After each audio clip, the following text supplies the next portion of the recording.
چاہتا ہوں کہ آپ آج شارٹ نوٹس پر یہاں پر میری درخواست پر تشریف لائے ہیں.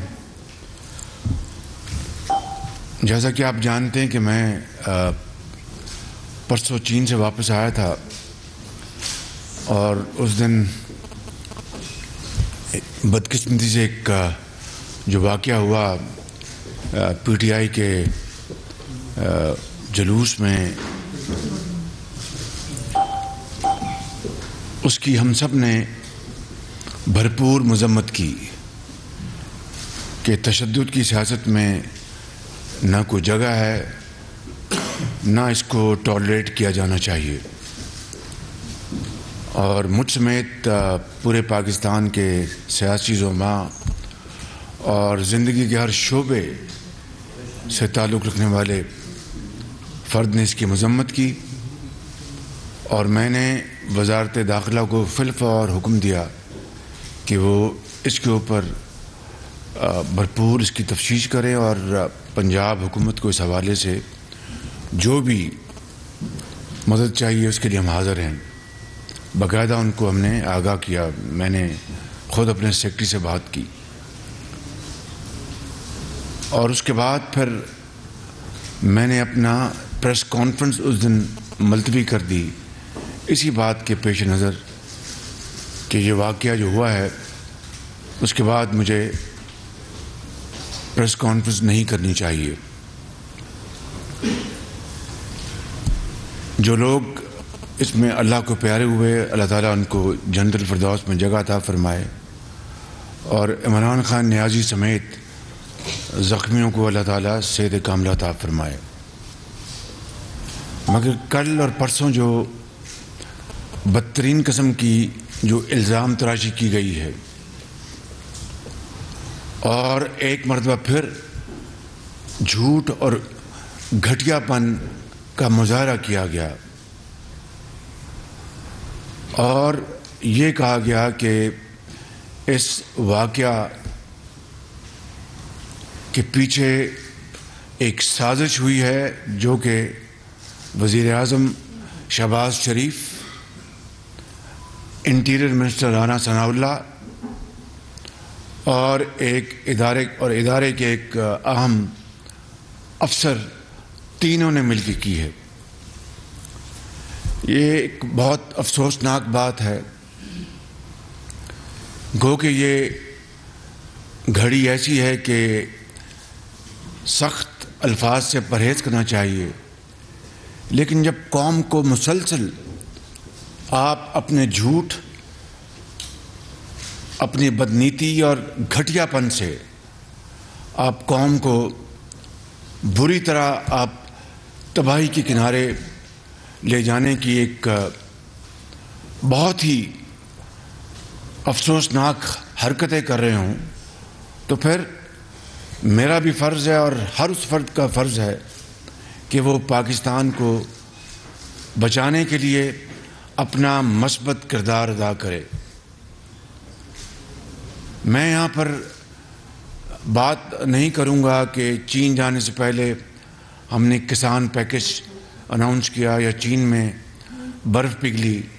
الحمدللہ 4 سال کا جو جمود تھا وہ سی پیک کے حوالے سے پیش رفت شروع ہونا ہو گئی ہے. یہ باتیں میں انشاءاللہ پھر کسی اور موقع پہ کروں گا. آج میں یہ کہنا چاہتا ہوں کہ اللہ تعالیٰ عمران نیازی اور باقی زخمیوں کو صحت دے، تندرستی دے، لیکن اس کا مطلب یہ نہیں کہ میں یہ مسلسل جو جھوٹ بولا جا رہا ہے، قوم کے ساتھ فراڈ کیا جا رہا ہے اور قوم کو چھلنی کیا جا رہا ہے اپنی بدترین اور گھناؤنی سازشوں سے، حتیٰ کہ ان اداروں کے خلاف بھی. جنرل باجوہ کے بارے میں عمران خان کیا کہتے تھے ذرا سن لیں، اس کے بعد بات کو آگے بڑھاتے ہیں. اور تمام اس طرح کی جو کانٹرڈکشن آپ دیکھیں پھر بات کو آگے بڑھاتے ہیں. جسس افتخار آج ساری پاکستانی عوام کی طرف ذرا سن لیں، اس کے بعد بات کو آگے بڑھاتے ہیں. اور تمام اس طرح کی جو کانٹرڈکشن آپ دیکھیں پھر بات کو آگے بڑھاتے ہیں.